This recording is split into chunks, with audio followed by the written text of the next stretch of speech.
बहुत बहुत स्वागत है आप सभी का मेरे YouTube चैनल पर।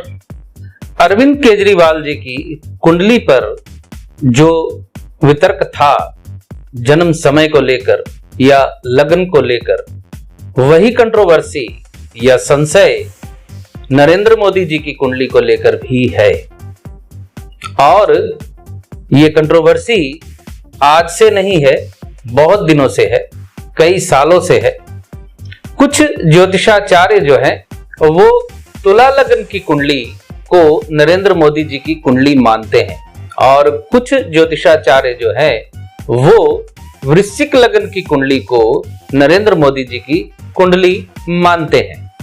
अब यक्ष प्रश्न ये है कि नरेंद्र मोदी जी की कुंडली तुला लगन की है या वृश्चिक लगन की है, हम कौन सी लगन को लेकर फलादेश का। यहां एक सिंपल सी टिप, बड़ी छोटी सी मैं ये देना चाहूंगा आप लोगों को कि लगन जब आप चूज करते हैं, यानी किसी जातक की लगन कौन सी हो सकती है, इसको चूज करने के लिए आपको लगन जो भी हो उसके लग्नेश के नेचर को चॉइस करना होता है। यानी लग्नेश का नेचर क्या है। तुला लगन का जो लग्नेश है वो शुक्र होता है और वृश्चिक लगन का जो लग्नेश है वो मंगल होता है। अब मुझे ये बताइए कि शुक्र का नेचर क्या है और मंगल का नेचर क्या है, बताइए। मतलब आप ऑब्जर्व कीजिए, समझिए इस चीज को। शुक्र प्रेम का कारक होता है, शुक्र अभिनय का कारक है, शुक्र कविता का कारक है, शुक्र सुंदर लेखनी का कारक है, शुक्र सौंदर्य का कारक है। और मंगल जो है युद्ध का कारक है, मंगल क्रोध का कारक है, मंगल अपने शत्रुओं को न भूलने वाला ग्रह है। विशेष करके वृश्चिक लगन जो होती है, वृश्चिक लगन का जातक अपने शत्रुओं को कभी भूलता नहीं है।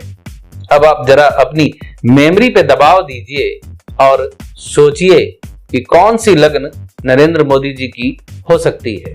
चलिए यहां मैं थोड़ा सा विस्तृत तौर पे आपके सामने आकलन या विश्लेषण रखता हूं और आपको ले चलता हूं उनकी कुंडली पे दोबारा, जहां मैं आपको तुला लगन की कुंडली की कॉम्बिनेशन और वृश्चिक लगन की कुंडली की कॉम्बिनेशन दोनों का विश्लेषण शॉर्ट में मोटे तौर पे आपको बताऊंगा और बताने की कोशिश करूंगा और आपको समझाने की भी कोशिश करूंगा कि उनकी लगन कौन सी हो सकती है। मैं कुछ हिंट्स दूंगा, कुछ बातें बताऊंगा कुंडली का विश्लेषण करते हुए। आप लोग अपने अपने तरीके से उसका उत्तर खोज लीजिएगा और उत्तर खोजने की जरूरत नहीं पड़ेगी, मैं बता भी दूंगा आखिर में कि एक्चुअली कौन सी लगन इनकी है और कौन सी लगन होनी चाहिए नरेंद्र मोदी जी के चरित्र को देखते और समझते हुए। मंगल युद्ध का कारक है, मैंने क्यों याद दिलाया आपको, आप जरा ध्यान दीजिए, अपनी मेमोरी पे, अपनी याददाश्त पे थोड़ा सा जोर दीजिए और पिछले 7 सालों में 2 महत्वपूर्ण घटनाएं या 2 महत्वपूर्ण स्ट्राइक जो की गई थी भारतीय सेना के द्वारा, वो नरेंद्र मोदी जी के नेतृत्व में ही की गई थी। तो आप समझ सकते हैं इस तरह के स्ट्राइक तुला लगन का जातक नहीं करेगा या स्टेप नहीं लेगा। वृश्चिक लगन यहां पर बिल्कुल सटीक प्रतीत होती है। लेकिन चलिए कुंडली पे एक दृष्टि डालते हुए मैं आपको इसका छोटा सा विश्लेषण बताता हूं। तो आपके सामने ये नरेंद्र मोदी जी की कुंडली है और कंट्रोवर्सी जो है कि उनकी कुंडली तुला लगन की है या वृश्चिक लगन की है, इस कंट्रोवर्सी पे आज मैं आपको क्लैरिफिकेशन दूंगा और जो क्लैरिफिकेशन आपको दूंगा मुझे आशा है कि आपको वो समझ में भी आ जाएगा और आपको हजम भी होगा। एकदम to the point, specific point पे आपको बताऊंगा मैं कि इनकी कुंडली तुला लगन की क्यों नहीं है और वृश्चिक लगन की क्यों है।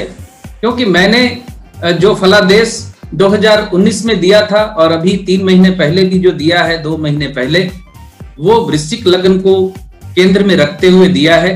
वृश्चिक लगन को केंद्र में रखते हुए 2019 में उनकी जीत का प्रेडिक्शन मैंने दिया था, बिल्कुल स्पष्ट तौर पे।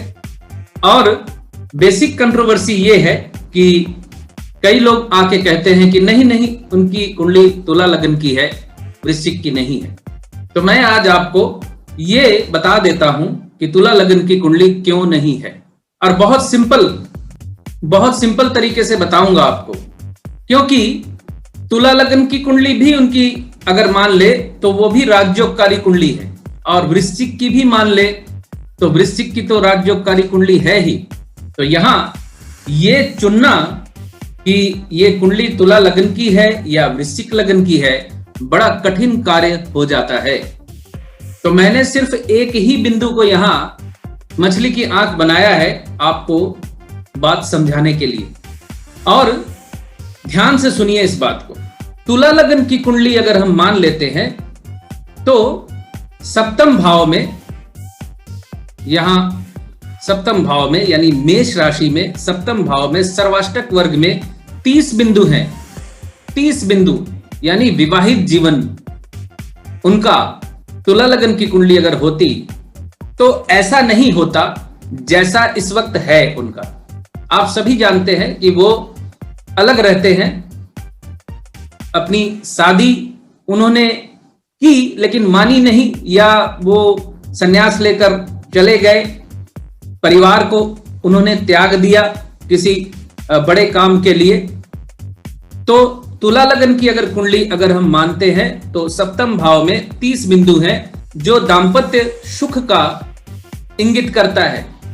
और देखना चाहते हैं एक बिंदु और बताता हूं आपको। सप्तमेश मंगल, तुला लगन की कुंडली अगर हम मान लें तो सप्तमेश मंगल बैठा हुआ है वृश्चिक राशि में, और भिन्नाष्टक वर्ग में वृश्चिक राशि में मंगल को 6 बिंदु मिले हैं, यानी भिन्नाष्टक वर्ग में मंगल बहुत मजबूत है। अब आप समझिए, सप्तमेश भी मजबूत है और सप्तम भाव सर्वाष्टक वर्ग में भी मजबूत है, स्ट्रांग है। तो तुला लगन की कुंडली अगर होती तो उनका विवाहित जीवन ऐसा नहीं होता जैसा इस वक्त है। अब मैं वृश्चिक लगन के अनुसार आपको बताता हूं कि सप्तम भाव की क्या स्थिति है। वृश्चिक लगन के अनुसार सप्तमेश शुक्र को सिंह राशि में सिर्फ 2 बिंदु मिले हुए हैं, यानी भिन्नाष्टक वर्ग में सप्तमेश शुक्र बलहीन है, कमजोर है। और सप्तम भाव में वृष राशि में 24 बिंदु हैं, यानी सप्तम भाव में सर्वाष्टक वर्ग में 24 पॉइंट्स हैं। 30 से नीचे, विशेष करके 25 बिंदुओं से नीचे अगर कोई भाव चला जाता है तो फिर उस भाव से संबंधी फल अच्छे नहीं मिलते। सप्तम भाव भले ही व्यवसाय का भाव, दूसरे लोगों का भाव, विरोधी का भाव कुछ भी होता हो, लेकिन सप्तम भाव विशेष करके विवाहित जीवन का और जीवन साथी का भाव है। बाकी बातें गौण है इसके सामने। सप्तम भाव में 24 बिंदु सर्वाष्टक वर्ग में सप्तम भाव को कमजोर कर रहे हैं, यानी विवाहित जीवन को खराब कर रहे हैं। करेला और नीम चढ़ा की तर्ज पे सप्तमेश शुक्र भिन्नाष्टक वर्ग में सिर्फ 2 बिंदु लेके बैठा हुआ है। और एक बात मैं यहां और बता दूं कि सप्तमेश शुक्र शनिदेव के साथ बैठे हुए हैं। शनिदेव को क्लीव ग्रह कहा जाता है, यानी शनिदेव विवाहित सुख में बाधा देते हैं। यानी यहां सप्तमेश शुक्र का शनिदेव के साथ बैठना विवाहित जीवन को और खराब कर रहा है। तुला लगन की कुंडली में सप्तमेश मंगल पर किसी भी नकारात्मक ग्रह की दृष्टि नहीं है। राहु की दृष्टि मंगल पे, चंद्रमा पे है, लेकिन राहु की दृष्टि मंगल पे पड़े अगर तो विवाहित जीवन को खराब नहीं करती। विवाहित जीवन में यौन इच्छाओं को बढ़ा देती है। तो आप इनके जन्म समय को लीजिए, खुद अध्ययन कीजिए और जो बिंदु मैंने आपके सामने रखे हैं उनका ऑब्जर्वेशन कीजिए, तो आपको पता चल जाएगा कि जो बात मैं कह रहा हूं वही बात सही है। नरेंद्र मोदी जी की कुंडली तुला लगन की नहीं है, नरेंद्र मोदी जी की कुंडली वृश्चिक लगन की ही है। इसके सपोर्ट में एक बात मैं और भी कह सकता हूं, तुला लग्न और शुक्र के नेचर को ऑब्जर्व कीजिए और वृश्चिक लग्न और मंगल के नेचर को ऑब्जर्व कीजिए। ऊपर से एक बात और महत्वपूर्ण है, वो भी बता दूं आपको कि शुक्र भिन्नाष्टक वर्ग में कमजोर है, यानी तुला लग्न में लग्नेश शुक्र भिन्नाष्टक वर्ग में कमजोर है और वृश्चिक लग्न के अनुसार मंगल भिन्नाष्टक वर्ग में बहुत मजबूत है। यह भी मायने रखता है। आप अपनी आंखों से देख सकते हैं कि नरेंद्र मोदी जी की पर्सनैलिटी और उनका व्यक्तित्व कितना मजबूत है। एक बिंदु और बता रहा हूं, उसे भी देख लीजिए कुंडली खोल के।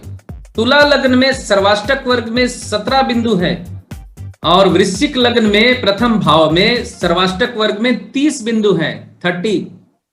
अब ये तुलना कर लीजिए आप, तुला लग्न में सर्वाष्टक वर्ग में 17 बिंदु और लग्नेश शुक्र भी कमजोर भिन्नाष्टक वर्ग में, और वृश्चिक लग्न में सर्वाष्टक वर्ग में 30 बिंदु हैं प्रथम भाव में और लग्नेश मंगल भी 6 बिंदु लेकर भिन्नाष्टक वर्ग में बहुत मजबूत है। मुझे नहीं लगता है कि नरेंद्र मोदी जी की कुंडली को वृश्चिक लग्न का साबित करने के लिए मुझे कोई और सबूत देने की जरूरत है। और जो लोग शिकायत करते थे कि मैं अच्छे से नहीं देखता, नवांश नहीं देखता या गहराई से अध्ययन नहीं करता, उनकी शिकायत भी दूर होगी इस वीडियो को देखने के बाद। मैं सब कुछ देखता हूं लेकिन YouTube पे हर बात बोलता नहीं, बस इतना सा अंतर है। तो आपने देखा जो विश्लेषण मैंने किया आपके सामने, तुला लग्न का और वृश्चिक लग्न का अलग अलग। मुझे आशा है आप लोगों को समझ में आ गया होगा कि नरेंद्र मोदी जी की कुंडली यानी नरेंद्र मोदी जी की लग्न कौन सी है और कौन से लग्न की कुंडली उनकी है। तुला लग्न और वृश्चिक लग्न के इस टकराव को मैं समझता हूं पटाक्षेप कर देना चाहिए। ये सिर्फ जिद वाली बात नहीं है कि मैंने तुला कह दिया है तो तुला ही है, वृश्चिक कह दिया तो वृश्चिक ही है। ये कोई जिद वाली बात नहीं है। मैंने कई ज्योतिषियों को देखा है, जब वृश्चिक लग्न पे मैं कैलकुलेशन करके विश्लेषण कर रहा हूं तो वो एक रहस्यमयी मुस्कान छोड़ते हुए कुछ यूं बोलते हैं जैसे बहुत बड़ा सीक्रेट कोई तोड़ रहे हैं कि नहीं नहीं उनकी कुंडली तो तुला लग्न की है। यूं बोलते हैं जैसे कि उन्होंने खुद उनको बताई हो अपनी जन्म कुंडली या वो उनके परिवार के सदस्य हो। इस तरीके से कोशिश करते हैं अपनी बात को वजन पैदा करने के लिए और अपनी बात को जस्टिफाई करने के लिए। एक रहस्यमयी मुस्कान और एक रहस्यमयी शब्दों के जाल में अपनी बात को रखने की कला जिसको आप कह सकते हैं। तो ऐसा नहीं है। कंक्लूजन आपके सामने मैंने दे ही दिया। नरेंद्र मोदी जी की कुंडली जो है वो वृश्चिक लग्न की है, तुला लग्न की नहीं है। उनका जो करेक्टर है, उनका जो नेचर है, उनकी जो एक्टिविटी है, आप ऑब्जर्व कीजिए ध्यान से, आपको समझ में आ जाएगा कि वो तुला लग्न के जातक नहीं हो सकते। तो इजाजत दीजिए, मिलते हैं अगले वीडियो में फिर किसी और विषय को लेकर। और कौन बनेगा प्रधानमंत्री 2024 में इस सीरीज को मैं जारी रखते हुए बहुत जल्द ही एक नया विश्लेषण लेकर आपके सामने आऊंगा। तब तक खुश रहिए, स्वस्थ रहिए।